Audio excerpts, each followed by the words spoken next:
మన ప్రభువైన యేసుక్రీస్తు అతి శ్రేష్టమైన నామములో అనుదిన దైవకృప కార్యక్రమాన్ని వీక్షిస్తున్న దేవుని ప్రియులైన ప్రతి ఒక్కరికి నా హృదయపూర్వక వందనాలండి. పరిశుద్ధ లేఖనము నుండి రోమాపత్రిక 8వ అధ్యాయము 18వ వచనాన్ని చదువుకుందాం. మన ఎడల ప్రత్యక్షము కాబోవు మహిమ ఎదుట ఎప్పటి కాలపు శ్రమలు ఎన్న తగినవి కావని ఎంచుచున్నాను. దైవజనుడు రోమా సంఘానికి రాస్తున్న ఉత్తరములో ఓ చక్కటి విషయాన్ని వారితో పంచుకుంటూ వచ్చారు. ఇక్కడ రాయబడిన విషయాన్ని మనం గమనించినప్పుడు, ప్రత్యక్షము కాబోవు మహిమ ఎదుట ఇప్పటి కాలపు శ్రమలు ఎన్న తగినవి కావని ఎంచుచున్నాను. దేవుని సన్నిధిలో ఆత్మీయంగా నడిపించబడుతున్న దేవుని బిడ్డలైన ప్రతి ఒక్కరూ ఈ వాక్యాన్ని బట్టి గమనించవలసిన విషయం ఏమిటంటే, దేవుని సన్నిధిలో మనం పడుతున్న ప్రయాస వ్యర్థము కాదు, దేవుని సన్నిధిలో మనం చేస్తున్న భక్తి వ్యర్థము కాదు, దైవ చిత్తానుసారంగా పడుతున్న ప్రయాస ఏది కూడా వ్యర్థము కాదు అని దైవజనుడు ఈ మాటలో తెలియపరుస్తూ ఉన్నాడు. ఈరోజు ఈ వాక్యాన్ని వింటుండగా ఆత్మ సంబంధమైన వ్యక్తిగా బ్రతుకుతున్న మన జీవితాల్లో అనేకమైన శ్రమలు ఎదురవుతాయి. అయితే ఈ శ్రమల వెనక ఒక గొప్ప మహిమ, ఒక గొప్ప ఆశీర్వాదం దేవుడు మనకు దాచి ఉంచాడు. ఈరోజు ఆ నిరీక్షణతో మనకు ఎదురవుతున్న శ్రమలన్నిటినీ జయించాలని దైవజనుడు ఈ ఉత్తరము ద్వారా సంఘమునకు తెలియపరుస్తున్నాడు. పరిశుద్ధాత్మ దేవుడు ఈరోజు ఈ వాక్యము ద్వారా మనతో మాట్లాడి, మనం పడుతున్న ఈ శ్రమల్లో కూడా గొప్ప ఆశీర్వాదం, దీవెన మనకు దాచిపెట్టి ఉంచారని మనకు ప్రభు తెలియపరుస్తూ ఉన్నారు. కనుక ప్రియ దేవుని బిడ్డలారా, ఈరోజు ఈ భక్తి యాత్రలో కొనసాగుతుండగా మనకు అనేకమైన శ్రమలు ఎదురవుతాయి. ఆకలి దప్పులు ఎదురవుతాయి, ఆర్థికమైన ఇబ్బందులు ఎదురవుతాయి, శత్రు సమస్యలు ఎదురవుతాయి, మన ఇంటిలోనే మనకు వ్యతిరేకత ప్రారంభమవుతుంది, ప్రకృతి ద్వారా అనేక శ్రమలు ఎదురవుతాయి. ఈ దైవ సంబంధమైన కార్యక్రమాల్లో కొనసాగుతున్న మనకు అనేకమైన వ్యతిరేకతలు కనిపిస్తూ ఉంటాయి. మరొక ప్రక్కన మనం చూస్తే సాతాను భయంకరంగా మన ఆత్మీయ జీవితాన్ని పాడు చేయాలని వాడు కూడా అనేక రకాలుగా మన వైపు వాడు దూసుకుని వస్తూ ఉంటాడు. కనుక ప్రియ దేవుని బిడ్డలారా, కరువులు ఎదురైనా, ఖడ్గాలు ఎదురైనా, శ్రమలు ఎదురైనా, ఇబ్బందులు ఎదురైనా, అనారోగ్య సమస్యలు వచ్చినా, ప్రకృతి సంబంధమైన సమస్యలు వ్యతిరేకంగా లేచిన ఆత్మ సంబంధమైన బిడ్డలమైన మనం ఎన్నడూ కూడా వీటికి భయపడకూడదని వాక్యం ద్వారా తెలియపరుస్తూ ఉన్నాడు. కనుక ఈరోజు ఒక చిన్న చరిత్రను నేను మీతో పంచుకుంటాను. పరిశుద్ధ లేఖనములో దైవజనుడైన పౌలు, శీల రోమిలో ప్రాంతానికి వెళ్ళి సువార్త ప్రకటిస్తున్నారు. ఆ ప్రాంతంలో సేవ చేస్తూ ఉన్నారు. ఆ ప్రాంతంలో జరిగిన ఒక సంభవం ఏమిటంటే, అక్కడ దెయ్యం పట్టిన ఒక చిన్నది సోది చెప్తా ఉందండి. ఆ ప్రాంతాల్లో ఆ చిన్నదాని ద్వారా ఆ ఇంటి యజమానులు గొప్ప లాభాన్ని సంపాదించుకుంటున్నారు. అనేకులు వచ్చి సోది చెప్పించుకుంటున్నారు, వారు కానుకలు ఇచ్చి వెళతా ఉన్నారు.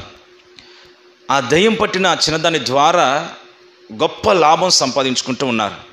అయితే ఆ ప్రాంతాల్లో సేవ చేస్తున్న ఈ పౌలు, శీలలు ఆ ప్రాంతం మీదుగా ప్రార్థనా స్థలానికి వెళుతూ ఉన్నారు. పలుసార్లు కూడా ప్రాంతం మీదుగా ప్రయాణం చేశారు.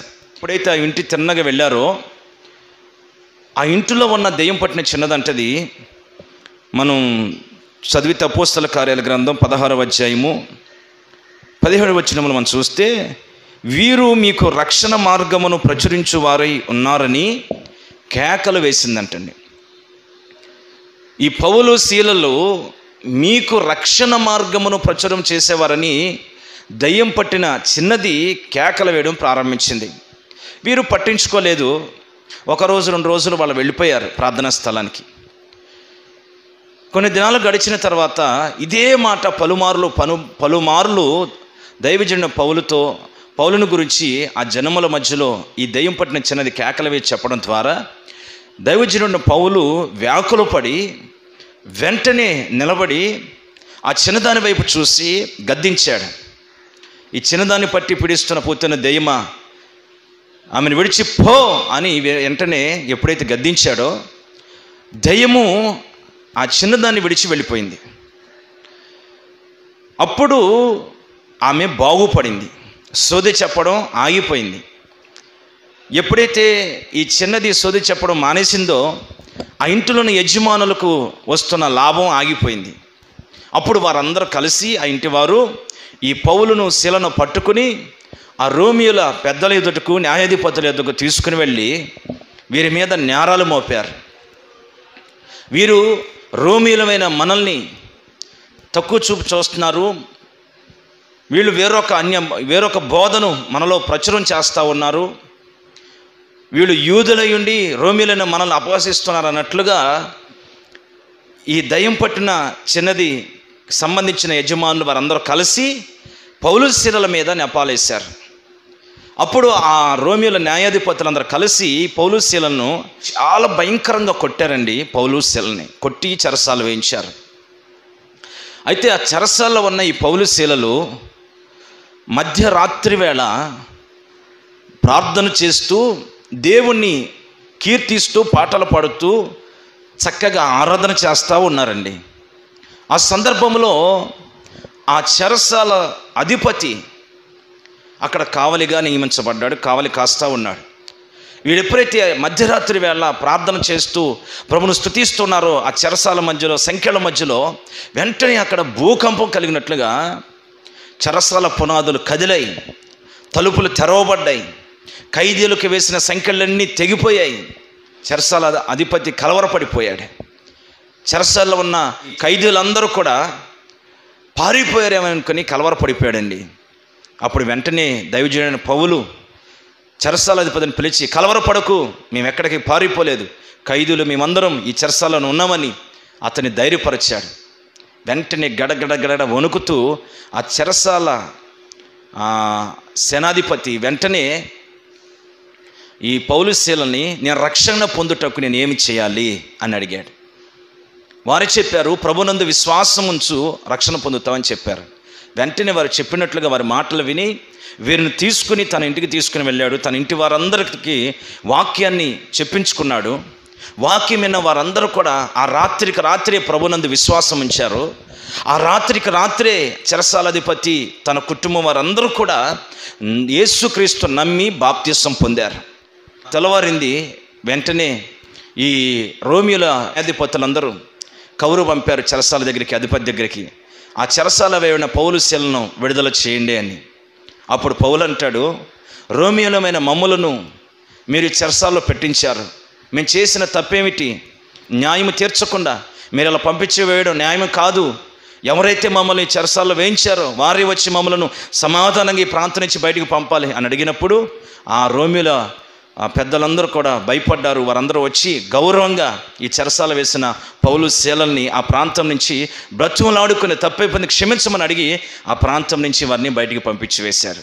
ప్రైజ్ ది లార్డ్, హల్లెలూయా. అక్కడ జరిగిన చరిత్ర ఇది. ఈ చరిత్రలో మనం 3 పాఠాలు నేర్చుకోవచ్చు. ఇప్పుడు దేవుని నిమిత్తమై ఈ పౌలు శీలలు శ్రమ పడుతున్నారు. వీరిని గురించి అక్కడ రాయబడిన మాటను మనం చదివితే అపోస్తల కార్యాల గ్రంథం 16:16లో ప్రార్థనా స్థలమునకు వెళ్ళుచుండగా, ఇక్కడ పౌలు శీలను మనం గమనించినప్పుడు వారు వెళుతున్న కార్యక్రమం ఏంటంటే, వాళ్ళు చేస్తున్న పని ఏమిటంటే ప్రార్థనా స్థలానికి వెళుతున్నారు. అంటే దేవుని పనులు చేయడానికి వెళుతున్నారు, దేవుని సేవ చేయడానికి వెళుతున్నారు. వెళుతున్న వీరికి ఎదురైన ఈ శ్రమలో వారు ధైర్యంగా నిలబడ్డారు. కొట్టి చెరసాల వేసిన ధైర్యంగా నిలబడ్డారు. ఎప్పుడైతే వారు ధైర్యంగా నిలబడ్డారో దెయ్యం పట్టిన చిన్నదాన్ని విడుదల కలుగు చేశారు. రెండవది, చెరసాల నాయకుడు రక్షణ పొందాడు. ఆ శ్రమలలో వీరు నిలిచి ఉన్నప్పుడు న్యాయాధిపతులు కూడా వీళ్ళని చూసి గడగడ వణికారు. ప్రైజ్ ది లార్డ్, హల్లెలూయా. అంటే వాళ్ళు ఆ వచ్చిన శ్రమలో దేవుని పని నిమిత్తమై వచ్చిన ఆ శ్రమలో వాళ్ళు నిలిచి ఉన్నారు కనుక ఆ ప్రాంతంలో వారు గణపరచబడ్డారు. ఆ ప్రాంతంలో దురాత్మ శక్తులు పారిపోయాయి. ఆ ప్రాంతంలో ఉన్న రక్షణ లేని బిడ్డలకు రక్షణ కలిగింది. న్యాయాధిపతులు కూడా గడగడ వణికి దేవునికి భయపడుతూ వచ్చారు. ప్రియ దేవుని బిడ్డలారా, ఈ మాటలు విన్న నిన్ను, నీ కుటుంబాన్ని కూడా నా దేవుడు ఆత్మానుసారమైన ఈ జీవితంలో ఈ శ్రమలను జయించేటట్లుగా ధైర్యం కలిగిన ఆత్మను దేవుడు మీకు అనుగ్రహించి మిమ్మల్ని, మీ కుటుంబాలని బలపరిచి పౌలు శీలలకు అనుగ్రహించిన ఆశీర్వాదాల చేత నా దేవుడు మిమ్మల్ని, మీ కుటుంబాలు నింపునుగాక. ప్రేమగల తండ్రి, ప్రభువానికి స్తోత్రమునైనా మాకు కలుగబోయే మహిమ ఎదుట ఇప్పటి కాలపు శ్రమలు ఎనదగినవి కాదని ఈ వాక్యము ద్వారా మీరు మాట్లాడుతూ వచ్చారు తండ్రి, నీకు స్తోత్రం. పౌలు శీలలు ప్రార్థనా స్థలమునకు వెళుతున్నప్పుడు ఎదురైన సమస్యల మధ్యలో ఆ శ్రమలో వాళ్ళు ధైర్యంగా నిలిచి ఉన్నారు, ఆత్మానుసారంగా జీవించారు, ధైర్యమును విడిచిపెట్టలేదు కనుక అయ్యా వారిని బట్టి అనేక మంది ప్రజలు విడుదల పొందినట్లుగా కార్యం మీరు జరిగించారు. వారు ఆత్మానుసారంగా జీవించినప్పుడు సమాధానము, జీవం వారికి మీరు అనుగ్రహిస్తూ వచ్చారు. అలాగే వారు ధైర్యముగా భయపడకుండా నిలిచి ఉన్నప్పుడు వారి పక్షముగా మీరు నిలిచి వారిని వారసులుగా చేసుకుని మహిమలో పొందపోవు ఆ ఆశీర్వాదం, వారసత్వం వారికి మీరు అనుగ్రహించినట్లుగా ఈరోజు ఈ వాక్యం ద్వారా మేము విన్నాం ప్రభా. విన్న మాటలు బట్టి ప్రార్థన చేస్తూ ఉండగా ఈ మాటలు విన్న ప్రతి కుటుంబాన్ని నూరంతలుగా దీవించి ఆశీర్వదించండి, వారసత్వాన్ని కలుగు చేయండి, సమాధానము, జీవంతో నింపండి. మీరు కుటుంబాలను బట్టి అనేక మంది ప్రజలు ఆశీర్వదించబడినట్లుగా, రక్షణ పొందినట్లుగా కార్యాలు మీరు జరిగించి మహిమ పొందమని, ఈ కార్యక్రమాన్ని వీక్షిస్తున్న ప్రతి కుటుంబాన్ని దీవించి ఆశీర్వదించమని ఘనత, మహిమ, ప్రభావానికి మాత్రమే ఆరోపిస్తూ యేసు పరిశుద్ధ నామములో ప్రార్థన చేసి స్తుతించి వేడుచున్నాము పరమ తండ్రి. ఆమేన్.